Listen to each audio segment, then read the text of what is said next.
1 फरवरी 2026 को हमारी वित्त मंत्री ने देश का बजट पेश किया। हेडलाइंस आई 53 लाख करोड़ का मेगा बजट, बियो फार्मा शक्ति और विकसित भारत की नींव। लेकिन क्या आपने गौर किया कि इन भारी भरकम शब्दों के बीच एक चीज गायब थी? जी हाँ, आपका इनकम टैक्स रिलीफ। जहां एक तरफ कॉर्पोरेट टैक्स और बिजनेस के लिए हजारों करोड़ की स्कीम आई, तो वहीं सैलरीड मिडिल क्लास के लिए टैक्स स्लैब में कोई बदलाव नहीं हुआ।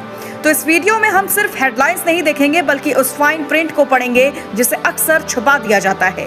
तो चलिए इसे गहराई से समझते हैं। सरकार ने इस बार न्यू इनकम टैक्स एक्ट 2025 को पूरी तरह लागू कर दिया है, लेकिन क्या इससे आपको कुछ फायदा हुआ?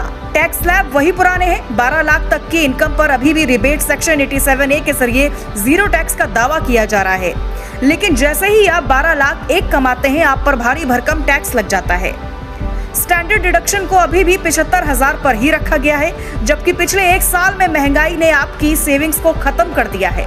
असली कड़वी सच्चाई ये है कि जब टैक्स स्लैब नहीं बढ़ते और आपकी सैलरी थोड़ी भी बढ़ती है, तो आप टैक्स ब्रैकेट क्रीप का शिकार हो जाते हैं। यानी कि आपकी जेब में पैसा कम बचता है और सरकार के पास ज्यादा जाता है। शेयर मार्केट और गोल्ड पर सर्जिकल स्ट्राइक हो रही है। अगर आप अपनी मेहनत की कमाई स्टॉक मार्केट या सोने में निवेश करते हैं, तो आपके लिए एक बुरी खबर है। अगर आप फ्यूचर्स एंड ऑप्शंस में ट्रेड करते हैं, तो टैक्स को 0.02% से बढ़ाकर सीधा 0.05% और 0.15% तक कर दिया है। सरकार कहती है कि ये सट्टेबाजी रोकने के लिए है, लेकिन ये रिटेल इन्वेस्टर्स की लागत बढ़ा रहा है। सबसे चौंकाने वाला बदलाव ये है कि अब अगर आप सेकेंडरी मार्केट से SGB खरीदते हैं, तो मैच्योरिटी पर आपको 12.5% कैपिटल गेन टैक्स देना होगा। यानी कि मिडिल क्लास का पसंदीदा सेफ इन्वेस्टमेंट अब उतना फायदेमंद नहीं रहा।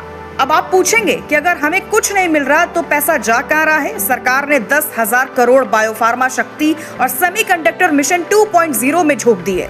ये सुनने में तो अच्छा लगता है कि भारत ग्लोबल हब बनेगा, लेकिन क्या एक आम आदमी को इससे सस्ता इलाज या सस्ती शिक्षा मिल सकती है? डेटा दिखाता है कि सरकार का 26% खर्च सिर्फ पुराने कर्जों का ब्याज चुकाने में जा रहा है। हम तरक्की तो कर रहे हैं, लेकिन क्या हम कर्ज के पहाड़ पर खड़े होकर तरक्की कर रहे हैं?